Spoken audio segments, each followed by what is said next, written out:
El plano cartesiano son dos líneas perpendiculares que se forman por una línea horizontal y una línea vertical. A la línea horizontal se le conoce como eje de las abscisas o eje de las X. A la línea vertical se le conoce como eje de las ordenadas o eje de las Y. Si nosotros tapáramos el eje de las Y, nos queda solamente el eje de las X o eje de las abscisas. Aquí, como podemos observar, en la parte del centro se encuentra el número 0. El 0 se le conoce como origen. Del 0 hacia la derecha tenemos números positivos. Del 0 hacia la izquierda son números negativos. Si nosotros cubriéramos el eje de las abscisas, nos queda solamente el eje de las ordenadas o eje de las Y. En la parte del centro tenemos el 0, que vuelvo a repetir, se nombra origen. Del 0 hacia arriba tenemos números positivos. Del 0 hacia abajo tenemos números negativos. A los números negativos los distinguimos por tener el signo menos antes del número. Por ejemplo, aquí podemos ver la diferencia entre los positivos, que es 1, 2, 3, 4, y los negativos tenemos menos 1, menos 2, menos 3, menos 4, etc. El plano cartesiano se compone por 4 cuadrantes.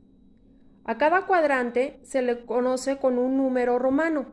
Tenemos el 1, que está compuesto solamente por números enteros, tanto en el eje de las X como en el eje de las Y, números positivos. En el cuadrante número 2 está compuesto por números positivos en el eje de las Y y en el eje de las X son números negativos.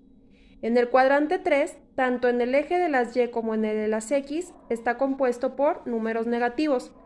Y en el cuadrante 4, en el eje de las X se compone con números positivos y en el eje de las Y con números negativos.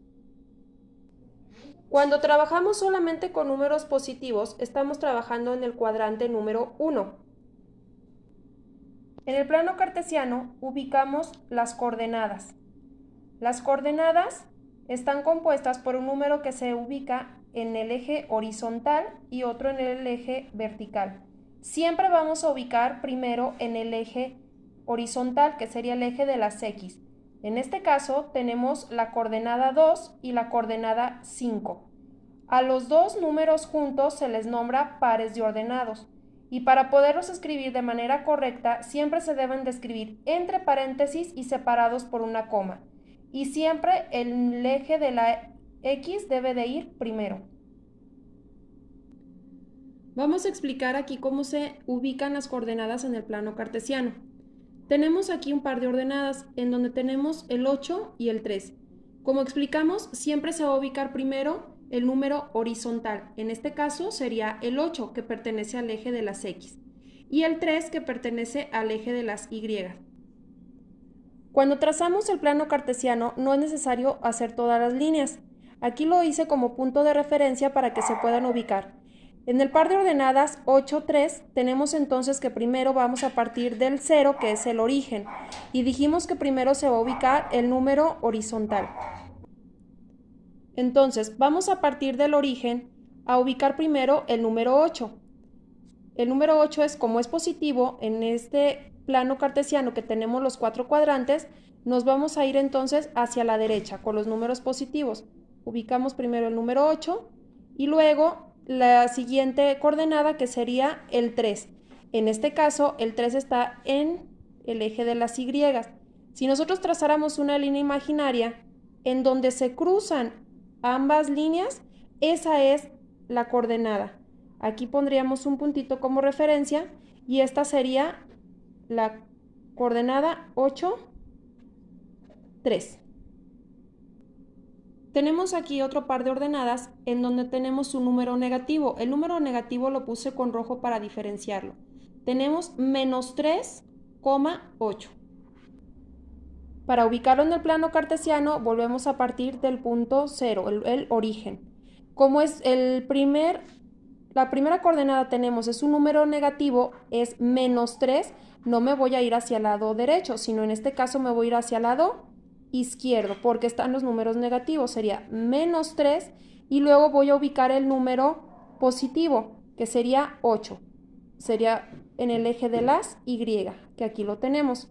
Vuelvo a repetir, estas líneas no son necesario de trazarlas, solamente pueden ser líneas imaginarias o las podemos trazar como puntos de referencia. A la hora que yo pongo entonces menos 3, 8, aquí es donde se cruzan y aquí sería la coordenada menos 3, 8. Siempre que las escriba deben de estar entre paréntesis y separadas por una coma. El siguiente par de ordenados se compone por dos números negativos, menos 7, menos 8. Quiere decir que este que está primero lo voy a ubicar en la línea horizontal y después en la línea vertical. En el plano cartesiano partimos entonces del 0. Como es menos 7, me voy a ir primero hacia la izquierda. Recuerden que siempre se ubica primero en el eje horizontal. Me voy hacia la izquierda, menos 7. Y luego, como es menos 8, me voy a ir hacia abajo, porque hacia abajo es donde tengo los números negativos. Hacia arriba están los positivos. Entonces sería menos 7, menos 8. Aquí es donde se van a encontrar las líneas y esta sería mi tercera coordenada. Menos 7, menos 8. En este caso tenemos un número positivo primero en el eje de las X y luego un número negativo en el eje de las Y. 5, menos 5. Primero entonces voy a ubicar el 5 en el eje de las X. Como es positivo me tengo que ir hacia la derecha. 5 y luego es menos 5, entonces me voy hacia abajo. Menos 5, en donde se cruzan, aquí estaría la siguiente coordenada. 5, menos 5. Y de esta manera es como se van a ubicar los pares de ordenados en mi plano cartesiano. Siempre tomando en cuenta que primero ubico en el eje horizontal, ya sea en positivo o en negativo, y después me voy hacia arriba o hacia abajo, dependiendo si la siguiente par de ordenada es positiva o negativa. Debo de tomar en cuenta que siempre afecta mucho el número que se ubique primero. No es lo mismo ubicar 2, 3 a ubicar 3, 2. No me queda en el mismo punto. Entonces, si yo ubico, por ejemplo, aquí 3, 2, me va a quedar aquí. Pero si ubico después 2, 3, me va a quedar acá el punto. No queda igual. Entonces, por eso siempre debo de basarme en el primer número. El primer número, la primera coordenada que se da, siempre va a ser primero la de la eje horizontal.